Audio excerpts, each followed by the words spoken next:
কুল ইন্নামা আনা বাশারুম মিসলুকুম, বলুন হে নবী আপনি বলে দিন আমি তোমাদের মতো একজন মানুষ।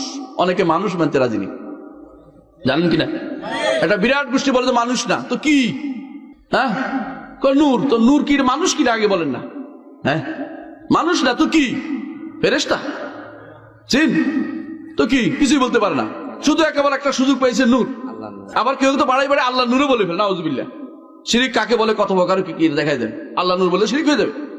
স্রষ্টার কোনো অংশ সৃষ্টির ভিতরে নাই, স্রষ্টার কোনো অংশ সৃষ্টির ভিতরে নাই, থাকতে পারে না। স্রষ্টা ওই সময় ছিলেন যখন সৃষ্টি ছিল না, যখন সৃষ্টি ছিল না স্রষ্টা ছিলেন কিনা তখন? স্রষ্টা এবং সৃষ্টি আলাদা যদি বিশ্বাস না করতে পারেন আপনার ঈমান থাকে না। স্রষ্টা এবং সৃষ্টি আলাদা। আমাদের দেশে কিছু মানুষ তো ইয়ে করে, গানে গায় মান্না গঞ্জম দার জমিনও আসে না। হ্যাঁ হ্যাঁ, যা আসমান জমিনে জায়গা হয় না ওনার পরে পকেটের ভিতরে জায়গা হয়ে যায়, ওনার কলমের ভিতরে জায়গা হয়ে যায়। এগুলো হিন্দুদের কথা, এগুলো মুসলমানদের কথা হতে পারে না। মুসলিম একথা বলতে পারে না, ঈমান থাকবে না এটা বললে। অবশ্যই বিশ্বাস করতে হবে স্রষ্টা এবং সৃষ্টি আলাদা। কেমনে বিশ্বাস করবেন জানেন? আল্লাহ তাআলা বলে দিয়েছে সুন্দর করে, মা কাদারুল্লাহ হাক্কা কাদরিহি ওয়াল আরদু জামিআন কাবদাতুহু ইয়াওমাল কিয়ামাহ ওয়াস সামাওয়াতু মাতউইয়াতুন বিয়ামিনিহি সুবহানাহু ওয়া তাআলা আম্মা ইউশরিকুন। আল্লাহ তাআলা বলছেন আল্লাহকে তারা সঠিক ধারণা, আল্লাহকে সঠিক সম্মান দিতে জানেনি, আল্লাহ সম্পর্কে তাদের ধারণাই মিথ্যা। কেন? হাসরের দিন আল্লাহ তাআলা জমিনকে মুষ্টির ভিতর রাখবেন আর আসমানগুলিকে তার ডান হাতে রাখবেন। আসমানগুলি, আসমান দেখছেন কোনদিন? দেখছেন কেউ? জমিন তো দেখেই তো পাগল হয়ে গেছেন। এই গ্রহ নক্ষত্র যেগুলো দেখছেন সবই তো জমিন, এগুলি জমিনের অংশ। এই জন্য মঙ্গল গ্রহে জমি বেচতেছে কেউ কেউ, তাই না? চাঁদে যাইয়ে কেউ বসবাস স্থাপন কাছে চিন্তা ভাবনা করতেছে, এগুলো জমিনের অংশ। এগুলি আপনার কাছে অনেক বড় দেখা দিয়েছে, তাই না?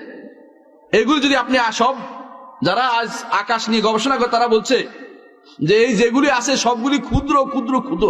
আল্লাহ সবগুলিকে, যেগুলো আমরা দেখতে পাই অনেক ক্ষুদ্র, আকাশে ছায়াপথ আছে এরকম হাজার হাজার ছায়াপথ, লাখ লাখ ছায়াপথ আছে, ছায়াপথের ভিতরে আমরা এই গ্যালাক্সি যা আছে সবগুলি একটু ছোট জিনিস।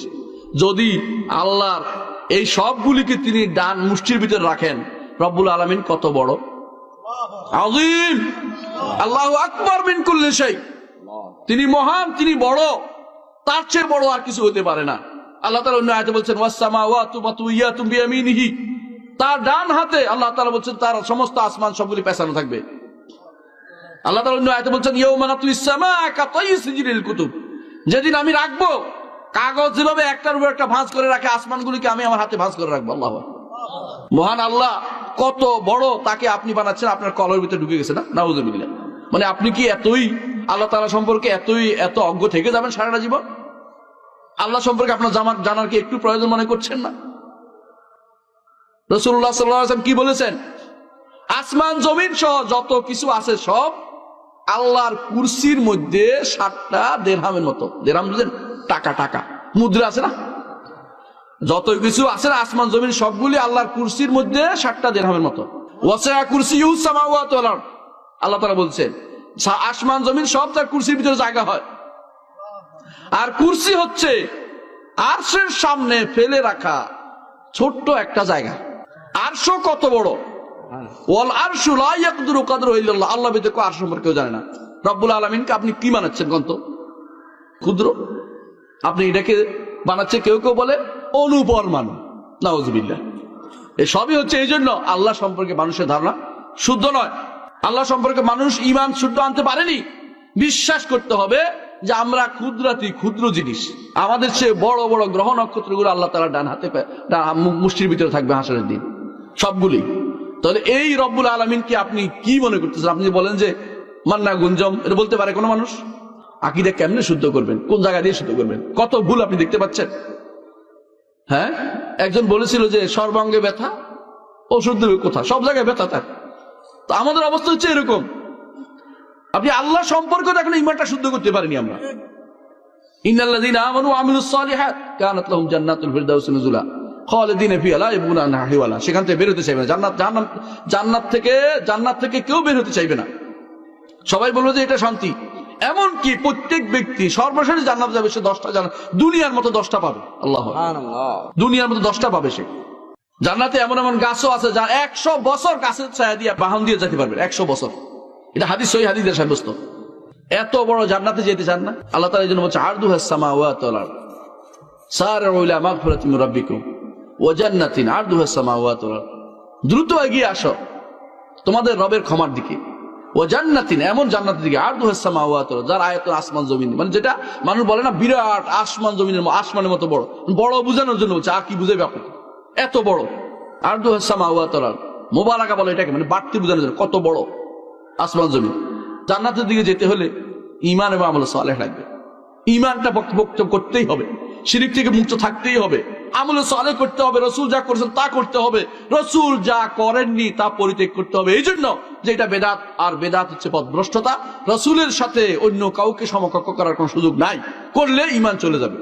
ঈমান মনে রাখতে হবে, আমাদেরকে একমাত্র রাসূলই আমাদেরকে হক পথের দিশা দিয়েছেন, এই জন্য তিনি হেদায়েতের নূর, হেদায়েতের আলো, কিন্তু ব্যক্তি সত্তা আলো নন। এই জন্য ব্যক্তি সত্তা আলো বলা যাবে না।